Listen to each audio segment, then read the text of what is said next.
Le Barça remporte la victoire donc à San Mamés contre l'Athletic Bilbao, ce qui lui permet de conserver ses 9 points d'avance devant le Real Madrid et de filer tant bien que mal vers une Liga supplémentaire. Le match a été difficile, on en parle tout de suite.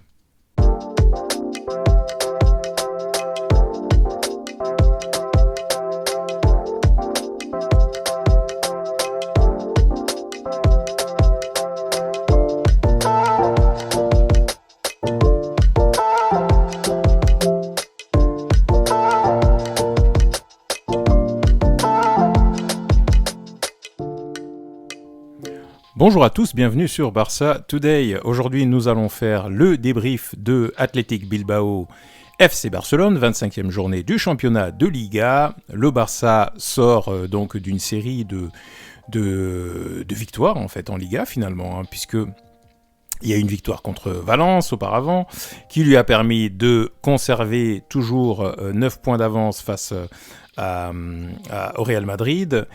Chaque match qui arrive est désormais une finale, avant le Classico de la semaine prochaine.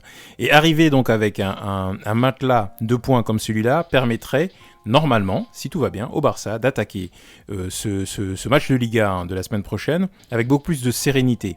Normalement, je dis bien, parce que rien ne ressemble moins à un classico qu'un autre classico. Donc voilà, cela dit, il fallait déjà passer cette barrière Athletic Bilbao, donc à San Mamés. Bilbao qui a toujours été une équipe difficile pour le Barça, qui a toujours été une équipe qui nous a mis en difficulté. Il me semble qu'on a perdu la Copa, éliminé la saison dernière par l'Athletic Bilbao. Une équipe intense, une équipe basque, avec beaucoup de cœur, avec des joueurs qui vont vite devant, avec à chaque fois beaucoup de pressing et d'énergie dans le match, dans le jeu de Bilbao. Ça n'a pas manqué, c'était à peu près le même match aujourd'hui. Et donc on va débriefer cela. Un seul but dans ce match, but de Rafinha. J'en parle tout de suite parce que Rafinha, depuis quelques matchs, désormais, est en train de sauver le Barça régulièrement. Il fait une saison un peu étrange, ou une saison où on n'a pas l'impression qu'il soit au top de son niveau. Il a du mal à déborder, il fait souvent des erreurs avec des passes simples, où il prend des décisions un peu compliquées. Cela dit, c'est sa première saison, et on se rend compte statistiquement par contre qu'il performe, le peu de temps il joue. Je pense qu'il doit être à une douzaine de passes et buts confondus. Donc il est plutôt bon dans l'efficacité. Et à Valence il nous sauve, et contre Bilbao il sauve également le Barça, donc il remplit le job, et ce n'est que sa première saison. Donc chapeau bas Rafinha, je pense que plus la confiance aidant, il va prendre de plus en plus le risque de déborder. C'est ce que je lui reproche le plus, c'est que je pense qu'il est largement capable de prendre son couloir, d'éliminer un peu plus, et pour le moment il a du mal à passer.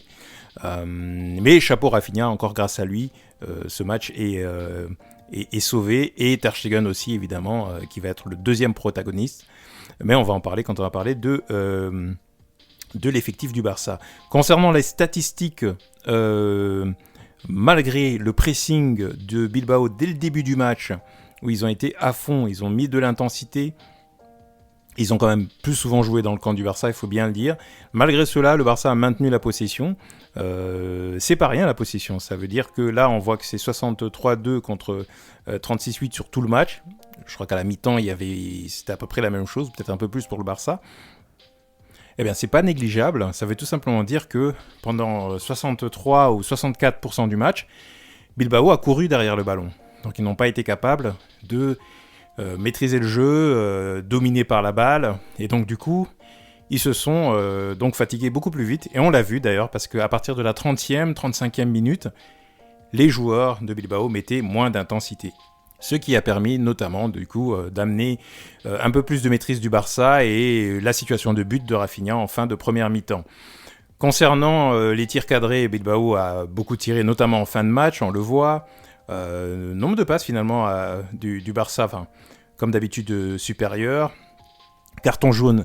Là, on peut en parler, je vais faire une petite parenthèse. L'arbitrage, ça devient vraiment compliqué. Là, pour le coup, sans compter les différentes polémiques de correction de la VAR, une correction pour accorder le but de Rafinha, donc en faveur du Barça. Deuxième correction pour annuler le but de Bilbao, puisque il y avait une action litigieuse donc de Mounienne au début de l'action de but, où Mounienne qui fait clairement la main. Au passage, je ne l'avais pas vu. J'avoue, je n'avais pas vu la main. J'avais vu une situation un peu conflictuelle avec De Jong qui perd le ballon, qui est pressé par Mounienne et un autre joueur de Bilbao et qui perd étrangement le ballon, ce qui n'est pas son habitude. Et en revoyant ensuite à la VAR, on se rend compte que finalement Mounienne y va avec le bras et du coup empêche De Jong de contrôler le ballon.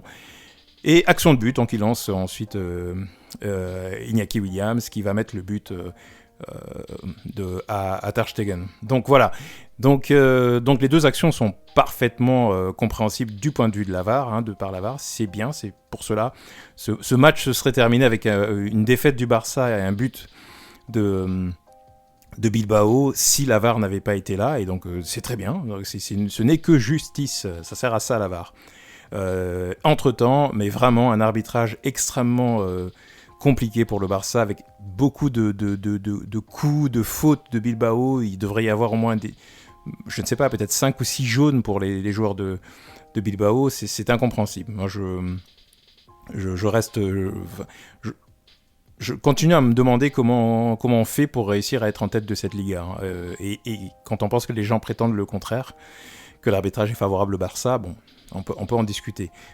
Toujours est-il que donc le Barça réussit quand même, grâce notamment à sa possession, à rester dans le jeu, et ce n'est pas grâce à la brillance dans le jeu, parce que du coup, je pense que avec un quatuor de milieu, on aurait plus maîtrisé le jeu. Xavi a tenté le 4-3-3 avec Ferran devant, comme on le voit ici sur la compo, avec Ferran à la place d'un Gavi et d'un Kessie en plus dans le milieu, ce qui aurait permis de maîtriser davantage le jeu. Là, il a tenté le 4-3-3, mais je pense qu'à mon avis, on ne peut pas faire un 4-3-3 avec Ferran et en dessous dans leur état actuel. Avec un Dembélé Rafinha, ça aurait été encore différent, parce que les deux étant réellement très percutants et finalement très efficaces devant le but, soit à la passe, soit au but, surtout avec un Lewandowski, l'équipe adverse a beaucoup plus de difficultés à progresser. Donc dans la crainte d'avoir deux fusées comme ça derrière son dos. J'ai l'impression que c'est pas le cas avec Ferran et avec Ansu, donc difficile. Donc j'aurais préféré que Xavi fasse sa composition pour les grands matchs avec 4 milieux de terrain, mais bon. Là, il avait choisi de faire autrement. Et il avait choisi aussi de mettre Serge Roberto en latéral droit. Araujo, il ne faut pas oublier qu'il est suspendu. Donc Koundé jouait au centre avec Christensen. Baldé à gauche. Baldé qui a fait un énorme match également. Il faut bien le dire. Donc voilà la compo que Xavi avait choisi de faire. Dans la globalité,